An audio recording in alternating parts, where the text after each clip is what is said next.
ఈరోజు BRS party ex-MLA మాజీ MP బల్క Suman పైన తను చేసిన అడ్డగోలుగా ఇష్టం వచ్చినట్టు మాట్లాడిన మాటలపైన పోలీస్ అధికారులు కేసు నమోదు చేసి అరెస్ట్ చేస్తే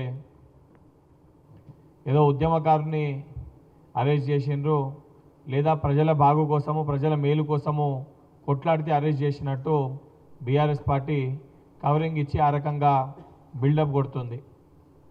ఈరోజు నిజంగా బల్క సుమన్ని అసలు అరెస్ట్ చేయడానికి ముఖ్యమైన కారణము బల్క సుమన్ మాట్లాడిన మాటలేందో మనం ప్రెస్ మీట్లోకి వెళ్ళే ముందు ఒకసారి ఆ వీడియో చూసి ఆయన మాట్లాడిన మాటలేందో వింటే మనకు అర్థమవుతుంది. మన ఏరియాలో అన్ని రైల్వే లైన్లు ఉన్నాయి. కోసిపారే రోజు ఓ ప్రోగ్రామ్ పెట్టి రైలు రోగాన్ని పెట్టి రైలు కోసిపారే సీరియస్ అంటే నేను అనే పాయింట్ ఏంటంటే మీరు సీరియస్ యాక్టివిటీ తీసుకుంటే తప్ప ప్రజలకి సంబంధించి ప్రజలు ప్రయాణించే రైలు పట్టాలని కోసిపడేయండి అని చెప్పి చాలా అవహేళనతోటి ఎగతాళితోటి నవ్వుకుంటా ఒక పైశాచిక ఆనందం పొందుతూ కోసిపడేసేయండి అని చెప్పి కార్యకర్తలకి పిలుపునిస్తుండు. నిజంగా మీకు కోపం ఉంటే లేదా మేము అధికారంలోకి రాలేకపోతున్నామని వ్యక్తిగతంగా మాపైన కోపం ఉంటే మాపైకి రండి, మాపైన కొట్లాడకు రండి, లేదా మాపైన దాడి చేస్తామని చెప్పి మాట్లాడండి. కానీ సామాన్యమైన ప్రజలు ఎస్సీ ఎస్టీ బీసీ మైనారిటీ బడుగు బలైన వర్గాలు మధ్యతరగతి కుటుంబాలు ఈరోజు రైల్లో ప్రయాణిస్తారు. వాళ్ళు ప్రయాణించే రైలు పట్టాలని కోసేసేయండి అంటే వాళ్ళపైన ఎందుకంత కోపము? మీకు ఓట్లు వేయలేదనా? బీఆర్ఎస్ పార్టీకి వాళ్ళు ఓట్లు వేయకుండా బండకేసి కొట్టిరని చెప్పా? సామాన్యమైన ప్రజలు ప్రయాణించే రైలు పట్టాలని కోసేసేయండి అని చెప్పి మాట్లాడుతున్నాము. ఉద్యమకారుణ్ణి కేసుల గురించి మాట్లాడుతున్నాం. మా పైన లేవా కేసులు? మేము కొట్లాడలేదా?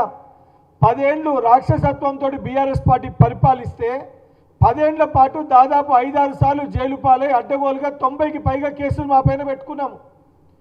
కానీ ఏ రోజు కూడా శాంతి భద్రతలకి భంగం కలిగించే విధంగా లేదా యాంటీ సోషల్ ఎలిమెంట్స్గా మేము ప్రవర్తించలేదు. ప్రొటెస్ట్ చేసే ఒక విధి విధానం ఉంటుంది, ప్రొటెస్ట్ చేసే ఒక పద్ధతి ఉంటుంది. మనం పిలుపునిద్దామన్న ఒక పద్ధతితోటి సమన్వయంతో ప్రజాస్వామ్యాన్ని భంగం కలగకుండా మనం ప్రొటెస్ట్ చేయాల్సి ఉంటుంది. ఈరోజు ప్రజాప్రభుత్వం పరిపాలించే విధానం వలన రైతులు కానీ సింగరేణి కార్మికులు కానీ ఎవరు కూడా బీఆర్ఎస్ పార్టీ ధర్నాలకు వచ్చే పరిస్థితి లేదు. ధర్నాలకు వస్తలేరని చెప్పి సుమన్ ఏముంది, వాళ్ళకు ఉన్న దాంట్లో సుమన్ ఒక ఎక్స్ఎమ్మెల్యే.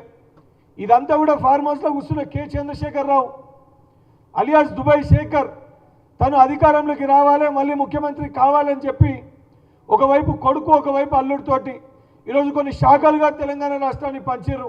ఒకరికేమో డ్రగ్స్ శాఖ అప్ప చెప్పిండు, ఇంకొకరికేమో రోడ్లపైన అడ్డగోలుగా పిచ్చి కుక్క లెక్క వర్రమని ఒకరికి అప్ప చెప్పిండు, ఈ ఆఖరికి సుమన్కేమో తగలబెట్టమని చెప్పి అప్ప చెప్పిండు.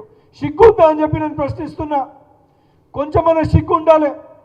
తెలంగాణ రాష్ట్రం దేనికోసం సాధించుకున్నాము? సాధించుకున్న తెలంగాణ రాష్ట్రంలో 10 ఏళ్ళు రాబందులు లెక్క రాక్షసులు లెక్క అడ్డగోలుగా అవినీతి మీరు చేసిర్రు. ప్రజాప్రభుత్వం అధికారంలోకి వచ్చినాక ప్రజల బాగు కోసము ప్రజల శ్రేయస్సు కోసము చిత్తశుద్ధితోటి బాధ్యతతోటి రైతులని విద్యార్థులని యువకులని మహిళలని బడుగు బలైన వర్గాల్ని అందరినీ కూడా బాగు చేసే విధంగా ప్రజాప్రభుత్వం పనిచేస్తుంటే ఈరోజు అది జీర్ణించుకోలేక కడుపు మంటతోటి విషం చింపే ప్రయత్నము కల్వకుంట్ల తారక రామారావు, హరీష్ రావు, బల్క సుమన్, కౌశిక్ రెడ్డి కొంతమంది వాళ్ళ ఎమ్మెల్యేలు ఎక్స్ఎమ్మెల్యేలని ముందు పెట్టి ప్రజాస్వామ్యాన్ని కూనీ చేసి శాంతి భద్రతలకి భంగం కలిగించి ఒక యాంటీ సోషల్ ఎలిమెంట్స్ లెక్క ఈరోజు బీఆర్ఎస్ పార్టీ నాయకులని మార్చే ప్రయత్నము కల్వకుంట్ల చంద్రశేఖరరావు నాయకత్వంలో నేతృత్వంలో నడుస్తుంది. నిజంగా నేను బీఆర్ఎస్ పార్టీ నాయకులని ప్రశ్నిస్తున్నా. నిజంగా మీకు సోయి ఉంటే సమస్యలపైన మాట్లాడే ఉద్దేశం ఉంటే ఫార్మ్ హౌస్లో తాగిపన్న మీ నాయకుడిని అసెంబ్లీకి రమ్మని చెప్పండి. అసెంబ్లీలో ప్రతి అంశం పైన చర్చించడానికి మేము సిద్ధంగా ఉన్నాం.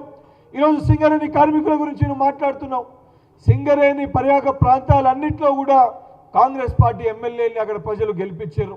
మొన్న జరిగిన మున్సిపల్ ఎన్నికల్లో కూడా సింగరేణి ఏదైతే ప్రాతినిధ్యం వహించే ప్రాంతాలన్నింటిలో కూడా అత్యధిక మున్సిపాలిటీలు కాంగ్రెస్ పార్టీ కైవసం చేసుకుంది. రామగుండంలో కూడా భారీ మెజార్టీ తోటి కాంగ్రెస్ పార్టీ మున్సిపల్ చైర్మన్ అక్కడ ప్రజలు ఎన్నుకున్నారు. ఈరోజు సింగరేణి కార్మికులు కూడా సింగరేణి ప్రాంత ప్రజలందరూ కూడా కాంగ్రెస్ పార్టీకి పట్టం కట్టారు. ఇవన్నీ మీకు కూడా తెలుసు. మీరు ఏ ధర్నాలు చేసినా ఆ ప్రజలు మీ వెంట వస్తలేరు, రైతులు మీ వెంట వస్తలేరు, సింగరేణి కార్మికులు మీ వెంట వస్తలేరు. మీ వైపు ఎవరు కూడా పట్టించుకునే పరిస్థితి లేదు. పట్టించుకుంటలేరని చెప్పి కోపంతో అక్కసుతోటి సామాన్యమైన ప్రజలు ప్రభుత్వ ఆస్తిని ఈరోజు ధ్వంసం చేయండి, అంటబెట్టండి అని చెప్పి సిగ్గు లేకుండా బల్కసుమన్ మాట్లాడిన దానికి ఈరోజు పోలీస్ అధికారులు చర్యలు చేపడితే ఏదో ఘనకార్యం చేసినట్టు, ఏదో గొప్ప కార్యక్రమం చేసినట్టు బీఆర్ఎస్ పార్టీ నాయకులు ఏదైతే సంకల్ గుద్దుకొని సుమన్కి సపోర్ట్ చేస్తున్నారో తెలంగాణ సమాజం ఇవన్నిటిని గమనిస్తుంది. తెలంగాణ సమాజం మీ భాగవతాన్ని మొత్తం చూస్తుంది. ఒకవైపు తెలంగాణ రాష్ట్రంలో అడ్డగోలుగా డ్రగ్ కల్చర్ని ప్రమోట్ చేస్తున్న కేటీఆర్, ఏదైతే మీ నాయకుడిగా ఉన్న పైలట్ రోహిత్ రెడ్డి మీ భాగవతాన్ని ప్రజలు గమనిస్తున్నారు. ఏదైతే తెలంగాణ రాష్ట్రంలో శాంతి భద్రతలకు భంగం కలిగించే విధంగా కౌశిక్ రెడ్డి భాగవతాన్ని కూడా తెలంగాణ రాష్ట్ర ప్రజలు చూశారు. ఈరోజు సుమన్ మాట్లాడిన మాటలు కూడా ప్రజలు ఇవన్నింటినీ గమనిస్తున్నారు. తప్పనిసరిగా మీ వైఖరి మారకపోతే రానున్న రోజులలో బీఆర్ఎస్ పార్టీని తెలంగాణ రాష్ట్రంలో శాశ్వతంగా బొందబెట్టే రోజు వస్తుంది. తెలంగాణ ప్రజలు తెలంగాణ ఆస్తుల్ని ధ్వంసం చేసి ప్రజల సొమ్ముని ఏదైతే దుర్వినియోగం చేసి ప్రజల్ని ఇబ్బంది పెట్టి ప్రభుత్వ ఆస్తుల్ని ధ్వంసం చేయాలని మాట్లాడే నాయకులకి తగిన గుణపాఠం నేర్పిస్తారు. పోలీస్ శాఖకు కూడా నేను విజ్ఞప్తి చేస్తున్నా, సుమన్ సొంటి వ్యక్తులకి కఠినమైన సెక్షన్లు పెట్టి వాళ్ళపైన ఏదైతే పీడీ యాక్ట్ని పెట్టి ఇటువంటి మాటలు మాట్లాడితే తెలంగాణ రాష్ట్రంలో ప్రభుత్వం ఊరుకోదు, పోలీస్ శాఖ కూడా ఉపేక్షించదు అని సుమన్ కేసు ఒక ఎగ్జాంపుల్ లెక్క రేపొద్దున ఎవడన్నా ఈ రకంగా మాట్లాడాలంటే ఒంట్లో భయం పడే విధంగా, భయపడే విధంగా, భయం వచ్చే విధంగా పోలీస్ శాఖ చర్యలు చేపట్టాలని చెప్పి మీడియా ద్వారా విజ్ఞప్తి చేస్తున్నాను. Subscribe us and press the bell icon for more interesting updates.